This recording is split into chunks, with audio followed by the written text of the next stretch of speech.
Okay, welcome to the next episode of Table Talk from Pokerlistings. I've got the co-creator, co-founder of HCL, Hustler Casino Live, Ryan Feldman on.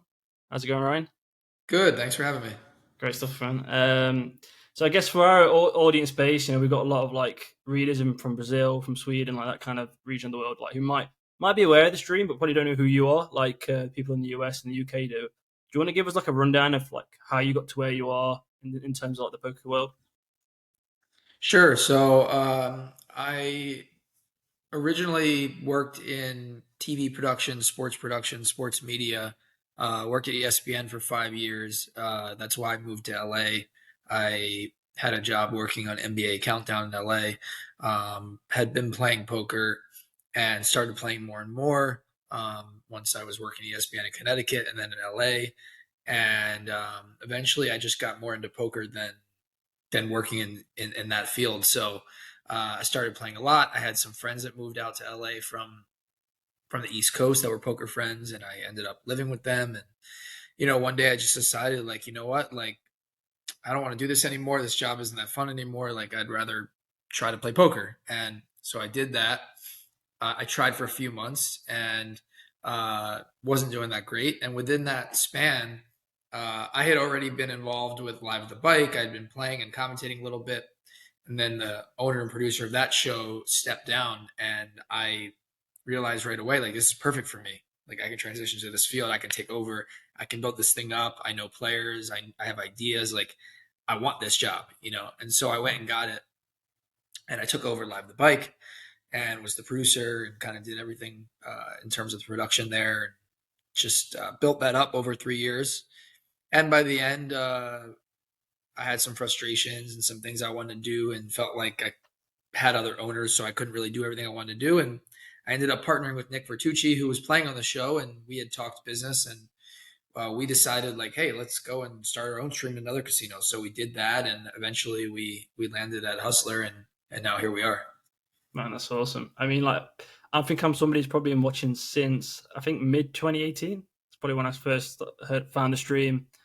Obviously, like I think for me, the best some of the best streams ever have been the first $1 million game. Doug Polk week was amazing. You had like so far Antonio. I remember just being like seeing him show up one day for a stream, and that was crazy. Yeah. Yeah, I know Yeah, SoFlo very well. He still plays poker, and yeah, yeah, the Doug. We had two different kind of Doug Polk weeks. We had the first one, which was right after I took over in February of 2017, and that was huge because poker streaming wasn't that big back then. There wasn't a lot of competition. There was like the occasional Poker Night in America stream, but there really wasn't a lot of big games and big number streams. And when Doug came in, like, he was really starting to peak then, and that week just really popped off. And then he came back in November of that year, and that's when he played with Berkey and Ryan Fee and some other people, and those games, were really good that week. So yeah, having Doug was huge. And then that $1 million game was the year after that. So that was the end of 2019, or sorry, 2018. And that was when we had Berkey and we had Garrett, of course, and Nick was in that game. And yeah, so we ended up having three of them. And the first one was really cool because back then it was a big deal to have $1 million on the table and everyone have to buy in 100K. To think now that that happens every single Friday is just yeah. pretty crazy, right? Yeah, I mean, like, I think the difference probably between like this one, the ones that you did before and now, is like before you had all these like wild characters. So you had like Jackie come, and like he was pretty unknown and would just like crush these games. And there was one character, do you remember? Was it Dennis Blyden? Yeah. So what was that like when he came on? What was he like from your recollection?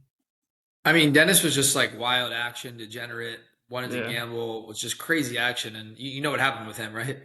yeah, he was Yeah. like So embezzling, right, while he was playing to cover his losses or something. yeah, so it all makes sense now. But Yeah, we didn't know that in the moment, but we're just like, I don't know how this guy's money. I guess he has crypto or, I think he took has a down a great job. WPT in I think it was a Yeah. WPT like LA something, the LA Classic. He won. Yeah. Yeah. So Um, yeah, he was amazing. That second game we had where it was like him and Oscar just playing these crazy hands together. yeah, That was my favorite one, and that's the one that got the most views. Just yeah. Oscar came for like 3 hours and won 350K. And after the stream was over, I remember like Dennis and Berkey and Garrett and all those guys, just art, whoever was playing that day.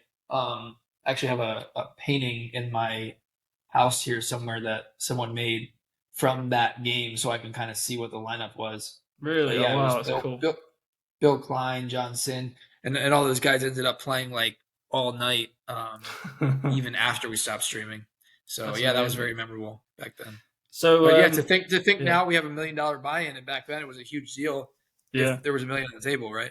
It's just rapid growth. I was going to just say so. Like obviously, live at the bike kind of end. I mean, COVID probably like accelerated that, but maybe it felt from your end like it was an inevitability in some ways. Of leaving there, Yeah, you're saying? maybe moving on to something better. Well, I was gone already, so I left in 2019, and Right, there was like a period we had before it was official, but I had decided to leave in April of 2019, and that's when we started talking to other casinos, and I was still like on board helping them for a right, few months. So I think the last game I did where I had like any impact was it was like the end of August, I think, 2019, when Phil Hellmuth and Jungle Man played. So that was like the last time that I did anything for them, and then I was like officially out right after that.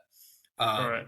And then I stayed working at the bike and hosting off-camera games in their private room for a few months, and did that. And then COVID hit, and we just didn't know what was going to happen. And then a few months into that is when Hustler Casino's GM Sean Yapel actually reached out to us. He reached out to me Wow. and was like, "Hey, I'd be interested in doing something at Hustler if you guys want to do it." And that's kind of when we started talking. Kind of perfect timing, I guess, right? Because there's no live poker being Yeah, played. It gives you all the time for the planning, for the production, create like studio. Because I mean, you right. guys obviously have like the best, in my opinion, the best studio out there, hands down. Perfect timing to build that. Yeah, it worked out well. Yeah, it worked out. So like obviously like let's lead up to now. So obviously you had some great games at the start. You had like Garrett and then Dylan Gang came on and there was those crazy games. You had Phil Ivy come, even though quote kind of was there, not really present, kind of. Yeah. You've had Phil Home a few times, but now it's all culminated to now where you've got the $1 million buy-in game. So do you want to give us like a run through of who's going to be in that and what the structure is going to be like for that game? Yeah, I mean, it's still evolving and we're still finalizing the list, but I have an idea of most of the players. So the Yeah. structure is going to be 500, 1,000 plus 1,000 big blind Annie. It's going to be 5 days. It's going to start May 26th. So it's going to be May 26th until May 30th. Um, and, each day is going to be a little bit different of a lineup. Some players will play multiple days, some players will play one day. And yeah, we'll have structure in terms of like, we'll have a stand-up game implemented. We'll just have like a little bit of a structure and rules of how everything will work, so it's not too mayhem. But it's $1 million buy-in minimum. If Yeah. you want to reload, it'll be 500K minimum. If you bust, and the next day, if you play, you still have to buy in 1 million. Like even if you lost the day before. So I'll go through some of the players that are like for sure confirmed. Awesome. I know obviously like Oh, these things can just change on a whim, right? Like maybe someone who said they're gonna play, they can like be like, oh, I can't make it, whatever. But yeah. Yeah, exactly. So we've already been experienced a little bit of that. So let's see. So far we have Stanley Tang. Um, we have let's see, Blank Check Ben, of course. Hang on one second. We have Eric Person. We have Brandon Steven. We have Charles. We have Nick Airball. We have Rampage. We have Rob Young. We have Mickey. cool, cool. Uh, those are some of the names. We have Doug Polk, we just announced the other day. Um, we have another one who appears to be in now is JRB. Nice, great. Um, we have this guy Huss, who's an Australian guy who you may have seen before. Yeah, Um, we have Wesley, and then it just keeps evolving. So yeah, I'm brilliant. excited. We have a lot of pretty cool people committed so far. Very cool, man. I guess like a follow-on question from that. This is probably gonna be a curveball, but my last guest was Ginge Poker, and I told him I'd ask this. But do you think you're a bit harsh on letting in super pros, quote unquote super pros? Harsh. I don't know. I mean, we've had plenty of good players that have played on the show. Yeah. I mean, not plenty, but we've had some. I think it's just like, and maybe it's possible that I didn't give him the benefit of the doubt because I didn't know him that well, and I just knew that he was like a good player who was a content creator and, Right. was like trying really hard to get on all the shows, and maybe I got like turned off a little bit by that, but. Yeah. Um, Did you watch him Yeah, I on don't the know. lodge? Did you see him play on the lodge with and Doug stream? To be honest, I didn't watch like all the hands or anything like that, but I knew he Yeah. was playing, and so maybe I talked to maybe I got turned off a little bit just by like, I know he's a pro, I know he's good, and I know he's like trying really hard to get on every stream, Right. Okay. and maybe I should have given him a chance in hindsight, but in general, like yeah, we're trying to build these games around the recreational players and trying to make them happy and try to cater to them. And there's a lot of really good players that want to play in the games, and we could pick any of them to play on a given day. You know what I mean? If there was a spot to fill. Yeah. And so, like, why does one deserve over the other? Like, there's a lot of guys that are loyal, that are like local guys that have played on the show that don't get in games. Like someone Right. like Okay. Art, for example, right? So is Art So somebody that you would let on, but it's just there's just like a list issue, like a queue? So Art has played a few times, but like he's just someone that he knows all the players, and he lives in LA, and I've known him for a long time, and he's a nice guy.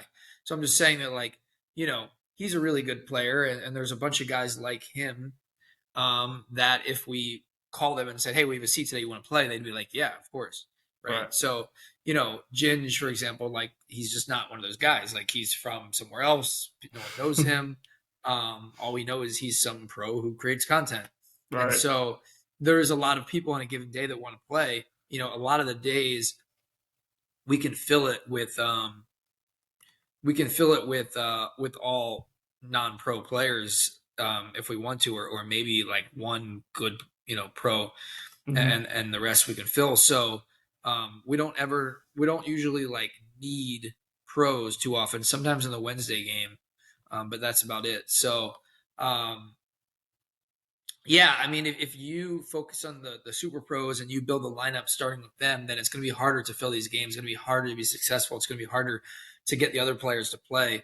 And so that's just always been my strategy in terms of building games is, never like commit to a super pro or like build something around them because it's just going to be harder to sustain those games. And Yeah. so that's really all it is. It's not about him. Like, I don't know him. And that's really it. Like if I knew him Yeah. really He didn't take it well, personally. I just told him I'd ask you because it's yeah. quite funny. Because when you went Yeah, like on if the I knew him lodge, really well and I knew how yeah, much it meant to him to play, then like, maybe I would have given him, yeah, one day that made sense to play. But yeah, that's really all it was. There's nothing personal. He seems cool. Seems like he tries his best to just be fun. yeah. He Um, definitely gave action at the and lodge. If you watch there's a highlight of a couple of hands. He definitely yeah, put I some mean, money next time in. he comes, I'll probably get him a seat in a Wednesday Yeah. game, to be honest. That's But yeah. nice. All right, there you go, Ginge. Lock it and book it. So yeah, I was just going to say, well, like talking on that point, this is coming from like a fan perspective. Obviously, who's watched your content for years now. You kind of achieved what you just said though. Back in the days of Live at the Bite, you had lineups with Art. Just after he won the WPT, Garrett, Berkey, your favorite stream with Dennis Blyden, right? Like that was a tough lineup. Yeah. How hard was that to put? How hard are those lineups to put together? And is that just not a thing anymore? Is that just like a thing that's developed over time where they don't exist? Well, I'll say this: a couple things. One back then, one back then, I didn't know the best strategy to build games. Right. I didn't learn how to be better at building games till later. Um, so back then, I kind of committed to having a Friday game every Friday, and it kind of devolved fairly quickly. And I had already committed to having a show every Friday, so I was like, "What do I do?" And there just weren't many non-pro players that wanted to play, and guys like Garrett and Art and Dan Zach, and that guy Gary that used to play, like they were down to play big, um regardless, and especially if there was like one or two recreational players. And Nick Vertucci was one who just wanted to play. And so we Right. built the games around him and he played every week. And if we had him and we had like one other non-pro or non-great pro, then those other guys were down to play. And so because we had that group, we just did it. And sometimes the games were six-handed, seven-handed, but we just needed to have a game every Friday, right? But those were Right. really hard. Like it was really hard to have a show. If Nick ever couldn't make it, we just didn't have a show usually. Right. So that's just not sustainable, right? Like we did that for a year or so, but it's just not sustainable. And it took me a long time after that to realize that, no, that's not how it works. Like, let's just make the game smaller. Let's start with the recreational players. Let's build it up that way. Make a game Mhm. with all recreational players if we can. Throw in like one pro, maybe two pros, but like you can't have four pros in the game or the game's just going to fall apart. So, um, and I think also the players just realize now that it's not something they want to do. It's not plus EV for them. So yeah, maybe someone like Art who just doesn't get to play very often would play in a game like that now because he has no other options. But someone Mhm. like Garrett, like he realized over time, like man, like am I even like really winning in these games? Like I'm like blasting and I'm the action and these guys are Mhm. just like sniping me. And Yeah. so he realized over time like it's just more fun and more worth his while if the games are more fun and juicy and he doesn't have to battle with as many crushers as he did back then, maybe one or two at most. So I think just I realized, he realized, the recreational players realized that like this isn't good for them, and Mhm. also we just got more and more players in our player pool, so it was easier to build these games. Right. That makes a lot of sense. I think that's a really good answer for people like me. And I know you get it a lot in the comments. People being like, "Oh, why? I'm sick of these recreationals. I want to see more pros." It's just like not a feasible Yeah, recipe for games, exactly. right? Yeah. Cool. I guess I kind of move on to kind of the end stages of some of these questions. Probably put you in a bit of a spot, but one of my local guys, Rob Young, who's I see a lot in Dust Till Dawn, that's where I play. He harassed you and got you into an awkward spot when he asked you what percentage of what you thought of the cheating.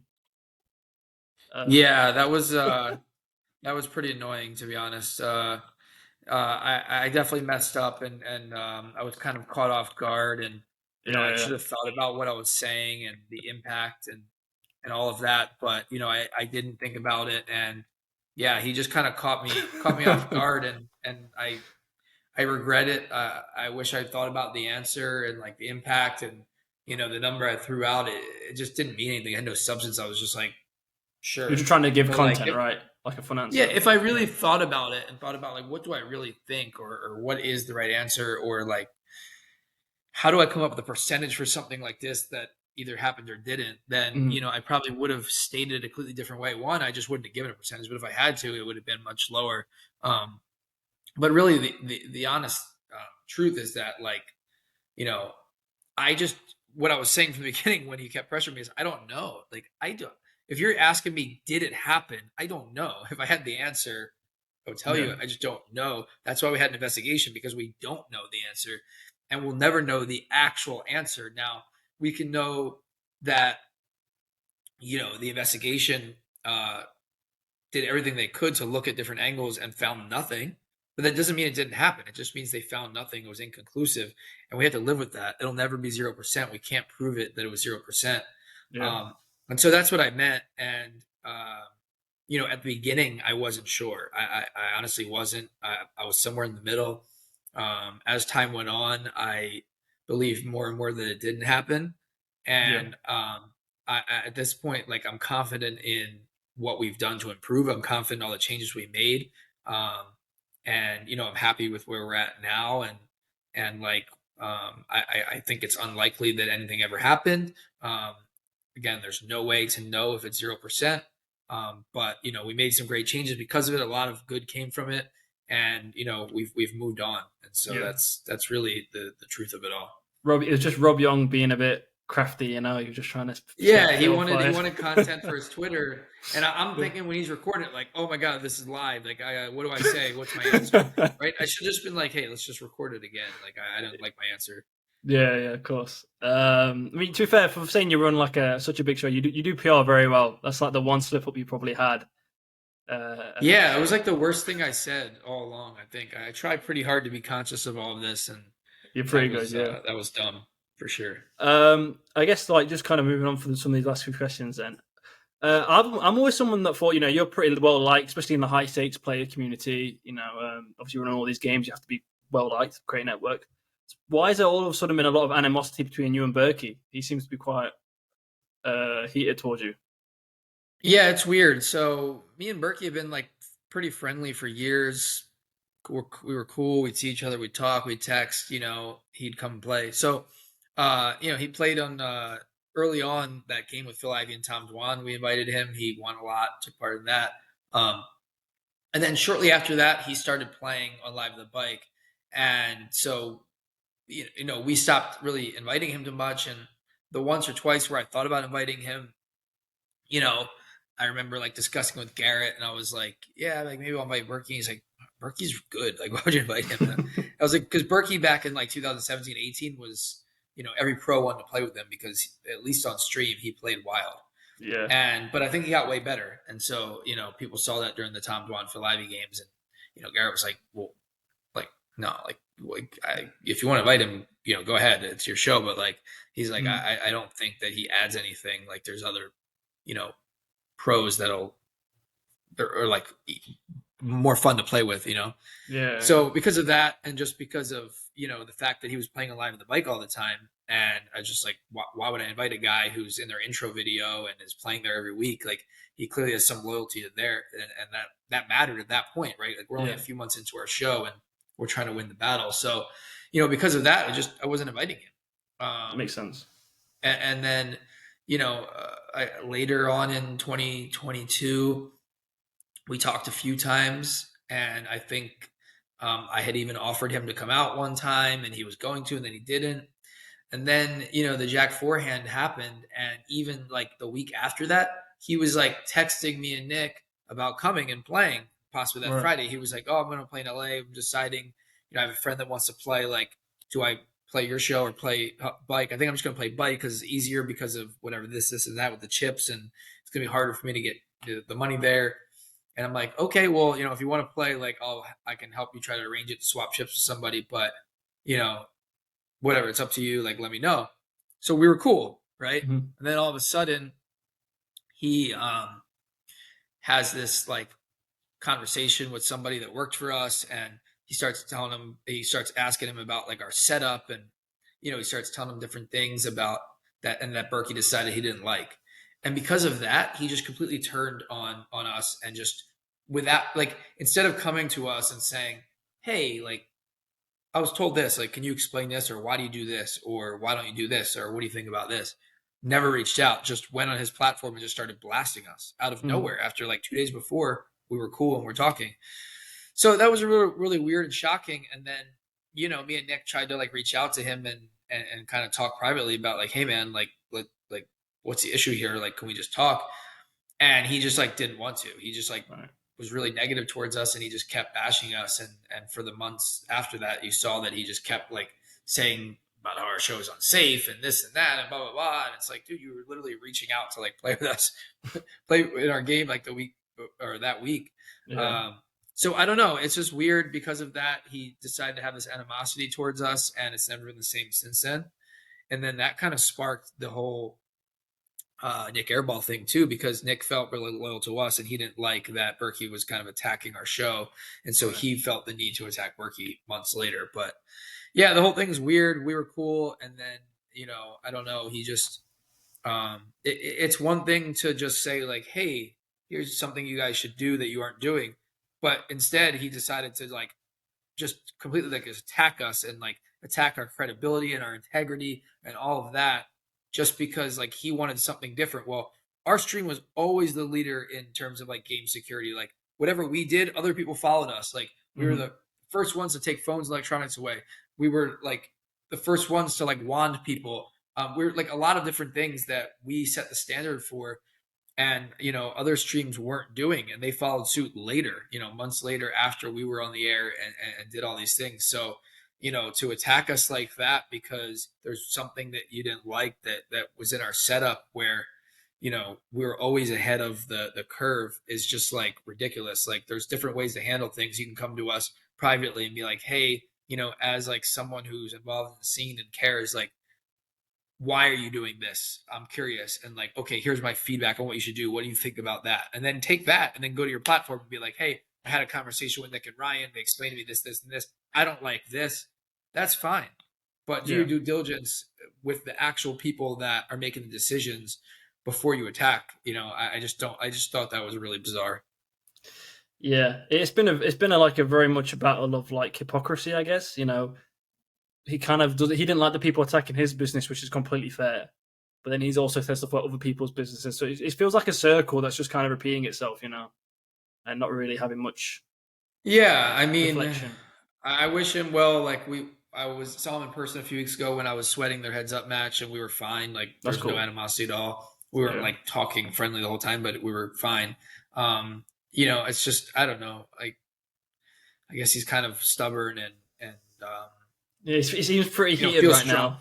Maybe What's he'll be that? fine after the heads up. Things passed. Maybe Yeah, he he'll just like. feels strongly about certain things, and it's Yeah, hard to like convince him otherwise, and I get that. But um, I appreciate that he's so passionate about the poker community and streaming and security and all of that. But you know, um, not to like sound egotistical, but like nobody has more experience in producing and directing and creating poker streams than I do. I mean, yeah, it's just the truth, right? Like that's what I've done for 6 years.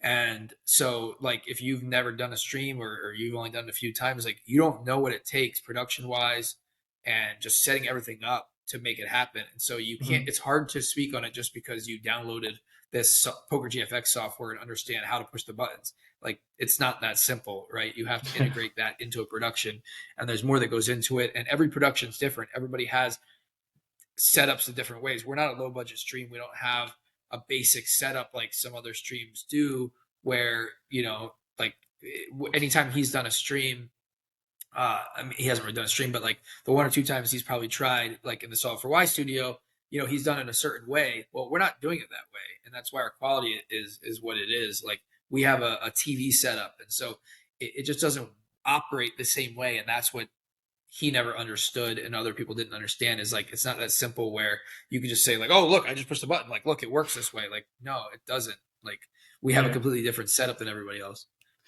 Yeah, and that makes a lot of sense. It's funny, talking about how he said he's changed his play style. I mean, I've not really watched him on too much streams in the last 2 years, but one of my favorite ever hands, I think it was during the Doug Polk week when he had like King Queen. I think he'd like defended big blind. You remember Danmer, the heads up Yeah, guy? of I course. think it Yeah. was against him. So he opened, Berkey defends, and then he just went crazy on like a Queen 6-4 board. He had like King Queen. He overbet shoves turn. Danmer has like middle set and just flicks it in. And then you're in the commentary booth. I think it was you, Joe Ingram, and Soto. And like Soto tries to gloss over it, like, "Oh, okay, unlucky." And Joe Ingram was like, "Hang on, what just happened?" That's just like one of the best hands I've ever seen. I think it was just Just so like an crazy, overplay. Yeah. just like the biggest overplay. But I think, like I said, he was just crazy wild. And I think Berkey said it had some good points on that kind of style of play where maybe in these games he's playing, it's fine. In his 25-50, recreationals are coming in and whether it's Bellagio or whatever, maybe that works. So I don't want to criticize his play, but I think that's just a funny hand. It was just the commentary as well. When you were in the booth at Bike, it was very good. It was also No, awesome. thanks, appreciate it. Yeah, I do remember that hand now that you describe it. But yeah, I mean, he's gotten from what I've seen on streams, I think he's gotten way better over the last few years. So who's your money on for the rest of the heads up match? I mean, that's a I put you hard on the deficit spot. to overcome. I mean, I just hope that Nick can somehow win some money back, whether it's 100K, 200K, 300K. I think that would be a win if you can just narrow the gap Yeah, by the end. I think whatever happens, happens. You can't expect to win at this point if you're Nick Airball. It's just too big of a hole, but it's definitely possible. of course. Um, but the tough thing is 100K at a time, and the only way they get deeper is if Nick is winning for the day a lot. So it's just going to be tough in that regard. He's basically got to win, 6, 7 buy-ins to get even Yeah, in like they've had some 40 wild hours. hands So though. They've had some crazy hands that it could have. You never know. I think. yeah, but I think most of the crazy hands have happened when they're deep, which is when Berkey's winning, Right. Yeah. because that's Nick's strength is like putting pressure on people when they're really deep. So, Yeah. um, but I think Berkey's going to not let that happen, and that's going to be a problem for Nick. But hopefully, he can win like 100K, 200K back. That would be a huge win, I think. Definitely. So, like, just kind of wrapping up. I've only got a couple of questions left, but obviously, what's funny is we've had this plan for a couple of days. Obviously, people won't know. So I had a set of questions for the first day, and then you went on a space, and then the questions changed, and then you went on another space, and the Yeah. questions changed. So this one question is kind of answered, but it'd be cool to get your thoughts. It kind of felt nice you kind of chatting with Garrett in this last space. Maybe clearing the air, kind of just like getting to talk again, I guess. I don't know if that's the first time you spoke for how long, but how did that feel? It's good. I mean, I was pretty sure that whenever we did talk, that it would be fine. Mhm. Um, because like I think that he's smart and he's logical and he understands that there's a difference between like business and personal, and I have nothing against him personally. It's just I have to do what's best for our business and to make our show sustainable, right? Yeah. So yeah, I mean, I kind of told him that I wish we had talked a long time ago, but it was weird when all this went down. Like we just didn't talk, and then we talked the day the investigation came out, and then we talked maybe once after that, briefly, like on text, and that was really it. And I saw him at a funeral of a mutual friend once during that time as well, and that was really it. That's all. That's all we've talked. And Right. yeah, I mean, it's just like it sucks because we've been friends and we've known each other for a long time, but all this stuff happening was kind of weird. So it was good that we kind of talked it out last night. Yeah, that was really nice. And also, there's like I don't know if you was aware because I think obviously time differences, but I've obviously not slept since these streams started because of my UK time. But you obviously probably had Yeah. been asleep.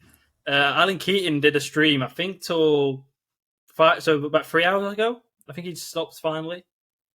God. He Wow. he was going a bit crazy. He didn't seem completely 100% like focused, but he was kind of throwing out some wild stuff. But what would you make of what he said about creating a rival stream and all this stuff? Yeah. I don't know. I mean, I'm not going to say too much on that. Yeah. I've been pretty close with Alan for the last year or so, and we've hung out. We've talked a lot. He's shared ideas. Um, all of that, and so and he's been awesome for the show. He's arguably the most popular player when he plays, and he's really important to high stakes poker shows, I think. And Mm. I hope that he keeps playing. I hope that we can talk and work it out. But if not, then I wish him luck in whatever he's doing in poker and anything else. So um, Of course. yeah, I mean, he's definitely done a lot, and like he's just really helped us a lot. He's given us a lot of ideas, and maybe I didn't do the best at like publicly showing my appreciation for him, or maybe there's more that he's looking for. Um, but I try to do as much as possible, and um, at the end of Yeah. the day, we're running a business and we're running a show, and the show happens 5 days a week, no matter what. Like we have to keep going, and so no matter who's playing, if there's no Garrett, if there's no Keating, we're gonna find the next entertaining player, and they're not going to be Garrett, they're not going to be Keating, but we're gonna try to create the best games, the biggest games we can, and like this $1 million game is going to happen no matter what. Yeah. We have a lot of amazing confirmed players, and those people are happy to play, and we're going to have many days of it, and it's going to be fun. So I hope we have like all the people we want, the biggest names, but if we don't, then it's still going to be great. That's awesome. And if any of my shit coins go to the moon and I can raise a Yeah. million, I'll sign up for sure. So just kind of like coming on to the end, I guess this last question. I don't know if you saw the news, but Poker Night in America, they're creating some kind of like live stream house. I believe it's in Vegas. Yeah, I saw that. Yeah. Yeah, so like I guess it's a good question about competition. Obviously, they're starting that. What did you think to that whole concept of a party house with a cash game stream in the middle?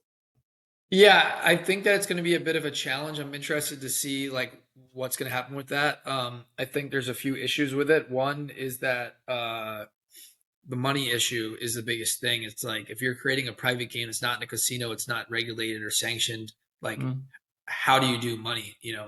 Are you going to just people are going to show up and they're going to like give you Aria chips and you just or any casino chip and you're going to give them like fake chips, or they're going to bring cash, or they're going to send a wire to some random person or random business account, and then I think that the advantage of having a casino is that everything uh, goes through the cage and compliance, and they handle all that. We have nothing to do with it. So you want to send a wire, here's the details, send it, show up, pick up the wire. If you want to wire it back, you tell them. You want to get a check, you tell them. You want to deposit, you want to get chips, you want to, whatever. It's all through the casino, right?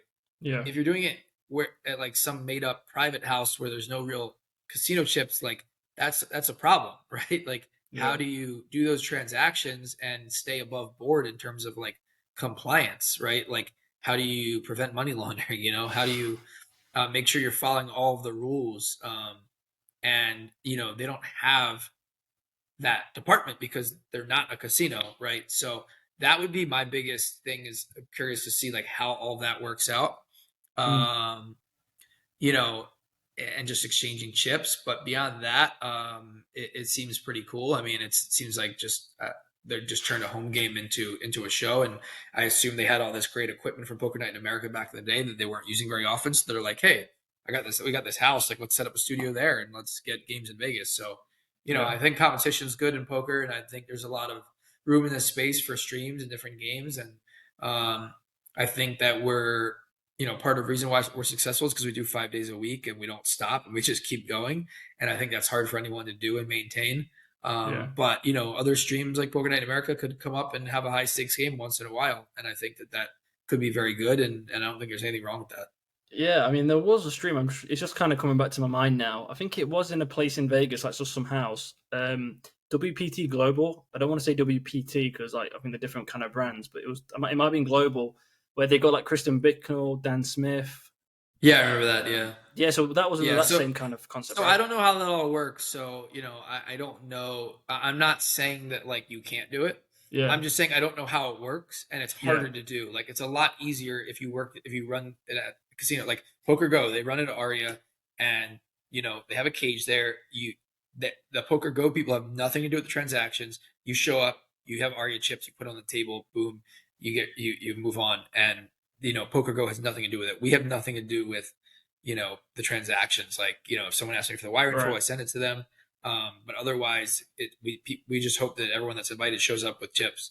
Um, I'm just saying Yeah, that if you're not at a casino, it becomes a little bit more of a challenge where you not only to get the money there and cash out, but also to stay above board. So I personally like wouldn't want to do that with a show because I think it's just too hard to do everything the right way if you're not doing it at a casino. yeah. That's all I'm saying.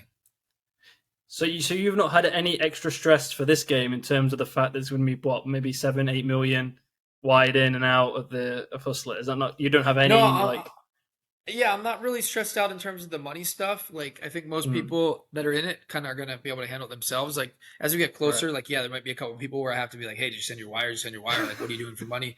But for the most part, everyone's kind of an adult and they're responsible and they know how to do that at this point. Yeah. It's more the stress of like making sure that all the players that are in like actually come and that no one cancels. Like we just started having a few people kind of back out the last few days, so just hoping that everybody's in and that we add even more players. Gotcha, man. Yeah, touch wood. Hopefully, it goes all good. That's all from me, really. So, do you want to just like kind of give all our audience like where can they go to watch it, the finalized dates?